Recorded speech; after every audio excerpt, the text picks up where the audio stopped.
2025 онд дулаан хангамжийн үнийг нэмэхээр төлөвлөж байсан ч тухайн үеийн засгийн газраас хойшлуулсан. За энэ мэтээр шийдвэр гаргагчид улс төржөөж ирээдүйд таалагдах гэсэн явцын үрх ашигын улмаас эрчим хүчний салбар уналтад ороод байна.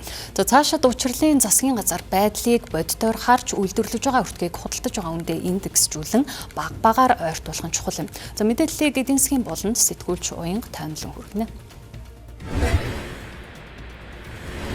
Баярлалаа орой мэндийг хүргэе. За тэгэхээр эрчим хүчний салбар бол улсын хамгийн чухал салбар байдаг. Бодит үйлдвэрлэж байгаа үнийг эргээд иргэн болон аж ахуйн нэгж айл өрхүүдэд худалдаалж байгаа тухайн үнэтэй нь адилхан байх ёстой байтал Монгол улсын хувьд бол одоо тухайн үнээсээ бол хэд дахин бага явж өнөөдрийг хүрсэн. За үүнээс үүдэлтэйгээр бол одоо ТЭЦ 4-өөс эхлээд ТЭЦ 3 гээд зарим нэг станцуудад бол доголдол гарах, за зарим тохиолдолд бол одоо доголдлоос үүдэлтэйгээр тодорхой хэмжээний тухайн эрчим хүчийг бол хязгаарлах гэх мэтчлэн олон янзын арга хэмжээнүүдийг бол авч ирсэн. За өвлийн цагт бол одоо цахилгаан эрчим хүчийг бүр айл өрхүүдээр нь хороогоор нь хязгаарладаг энэ нөхцөл байдал ч гэсэн сүүлийн жилүүдэд үргэлжилсээр байгаа. За ийм цаг үед бол хамгийн чухал алхам бол тухайн үн өртгийг ядахтаа үйлдвэрлэж байгаа үнэндээ өртөгтөө хүргэх нь нэн чухал байгаа юм. 2026 оны байдлаар цахилгаан эрчим хүчний өртөг маань 333 төгрөг хүрээд байна. Борлуулж байгаа дундаж тариф маань 280 төгрөг хүрсэн байна. За дулааны эрчим хүчний хувьд бол 1 гикал дулааны өртөг 65 мянган төгрөг. За хэрэглэгчдэд борлуулж байгаа дундаж үн маань бол 35 орчим мянган төгрөг байгаа. Цахилгаан эрчим хүчний хувьд гэхэд 2024 оны 11-р сард бас айл өрхийн хэрэглэнээс нь шалтгаалаад тодорхой хэмжээгээр хувилаад бол нэмсэн. За түүнтэй холбоотойгоос тухайн үед бол инфляци цөрөг дарамт үзүүлсэн гэх мэтчлэн олон асуудал ургасан. Гисэн эдэж ч гэсэн бас эргээд яалтчгүй энэ салбараа хамгаалж үлдэхийн тулд бол дахиад энэ цахилгаан эрчим хүчний үнийг нэмэх шаардлага нэгэн тэрсэн гэдгийг салбарын хэлж байгаа. Энэ удаа хэрвээ одоо энэ эрчим хүчний үнийг нэмэхээр тооцоолох юм бол багадаа 5%-аар нэмэх нь зүйтэй гэж салбарынх үзлээ.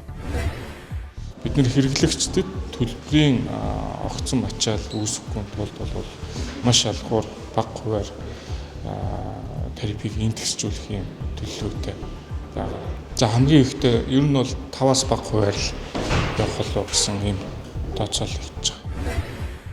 Харин дулаан хангамжийн үн өртгийг бол одоо 50%-аар нэмэх зүйтэй гэж бас салбарын инженеруудын хувьд хэлж байлаа. За жишээлх юм бол 50 м квадрат талбайтай айл өрхийн хувьд бол сардаа дулаан хангамжийн төлбөрт 28 мянга орчим төгрөг төлдөг.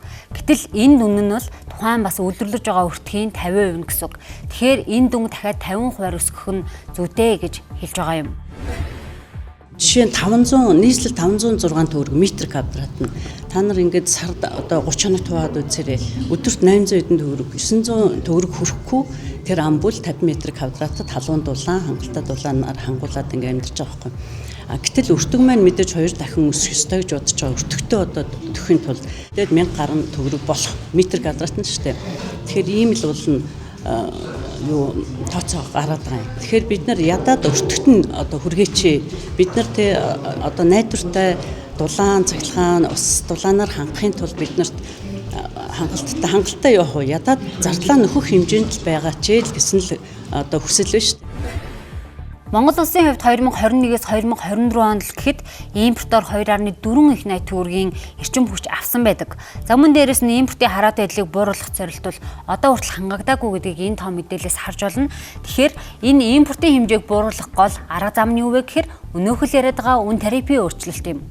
Үн тарифын өөрчлөлтийг ийхүү бодиттой, дөрвтэй хийж чадаагүй улмаас за энэ салбарын одоо техник хэрэгслүүдийн хувьд муудсан, хуучирсан, илэгдсэн, за эргээд доголдол үүсдэг, за зарим нэг тохиолдолд бүр дэлбэрдэг ийм нөхцөл байдалд хүрсэн. За тэгвэл цаашлаад бас хүний нөөцийн хувьд ч гэсэн энэ үн тарифын өөрчлөлт байхгүйгээс үүдээд компани нь өөрөө алдагдaltaй явж байгаа учраас ажилчлалынхаа цалин нэмж чадахгүй нөхцөл төрсөн. За ингээд эргээд бас тухайн салбарт хүний нөөцийн хомсдол үүссэн гэх мэтчлэн маш олон асуудал урган гарч ирсэн.